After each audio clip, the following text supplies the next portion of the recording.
I think oversharing can be a problem, and I think it's something that I've worked through being so early on the internet. Some people will just completely inundate your feed with their meal, their every single waking moment, and it does get to be a little bit much, and for somebody living that type of lifestyle, it's not really healthy either.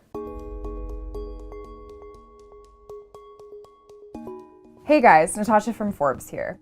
This week on The Business of Influence, we're getting a little philosophical and exploring how social media defines us as a culture. We're so used to seeing pieces of each other's lives on the internet.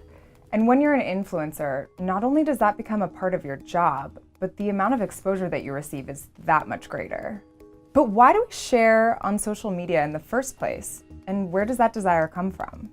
Yes, I do think that people overshare, but only because they're not satisfied with their real life. Like, if the whole point of kind of influence things like that is you want to see what their actual lives are like, but it is hard because obviously you want to keep some things private. I think there's a tendency for like millennials and people to look at people's Instagrams and stuff and be like, oh, that's not fair, like why is their life so perfect or whatever, and it's not actually, it's just they're choosing to put out there the things that make it look perfect. So I feel like my channel definitely covers a broad spectrum of things. I love food, I love tech, I love travel, I love video games. Basically, my channel is just an extension of me and things that I love.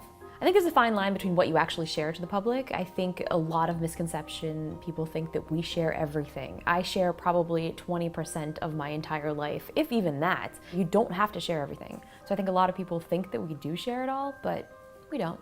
What's so interesting about social media is the amount of stuff we share. And indeed, it's not surprising we share, right? I mean, we share all the time. But one question is, well, why do we share such private information? Would people be as likely, for example, to get up in front of a stage, in front of a big audience on a podium and share those same things about themselves? Probably not. I think there's a big difference with oversharing in social media world versus the real life world.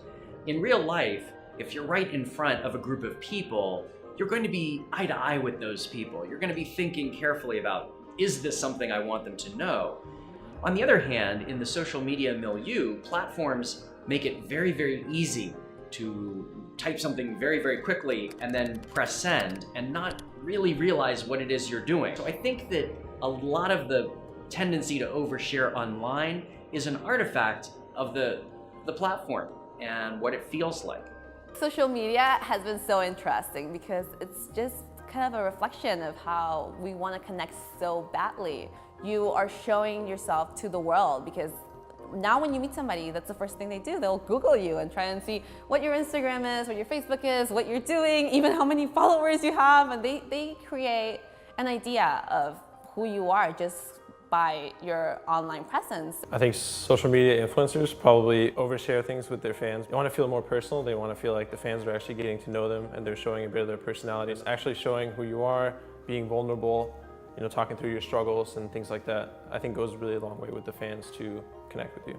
Children are born with Instagram accounts and Twitter accounts, and they're not even out yet and they've already got their Twitter handle, they've got the domain registered. So it's sort of now is a very common thing. I mean, it is your business card, your name, it is you, and that's what's going to get you through life. And especially right now, everybody has a social media presence. So having this personal brand is what you publicly want to appear like to someone.